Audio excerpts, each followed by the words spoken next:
calls to defund the police continue to resonate across parts of the country. CBN national security correspondent Eric Phillips joins us now with a closer look. Eric, those calls mean different things depending on who you ask. Well, they do, John and Jenna. I spoke to two longtime veterans in law enforcement who say if you're talking about defunding in terms of reallocating money to other areas that can serve society, then they're on board. But if by defunding you mean abolish police departments, not so much. This has been a nightmare that none of us ever want to relive. In discussing the best ways to ensure public safety, Jim Birch, president of the National Police Foundation, believes abolishing police departments would be a catastrophic mistake. But he says shifting money to other agencies could work, especially when it comes to issues like mental health.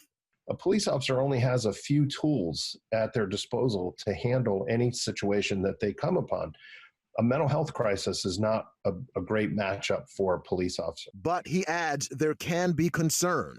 Are they going to be available to respond at 2 a.m. on Saturday morning?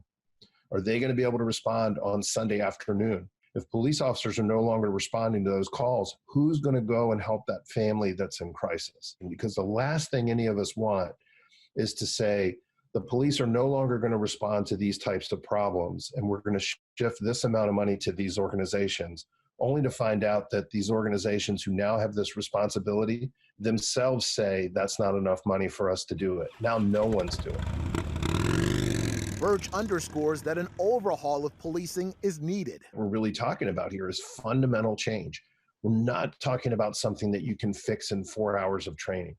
We're not talking about something that you can fix by giving a lecture to those who are currently out on the streets today. We're talking about a major fundamental change. The number one issue in policing today is police accountability. Patrick Oliver leads the criminal justice program at Cedarville University and served in law enforcement for more than 27 years. He says fundamental change comes down to the people.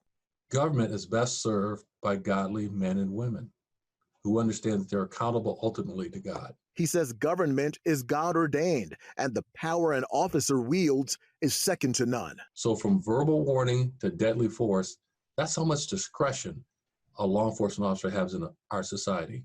That's more than any other job in our society.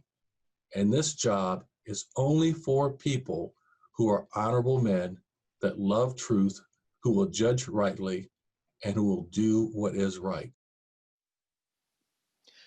Both men say changing the landscaping of policing will be a major effort that has to start at the local level and perhaps even with each individual officer.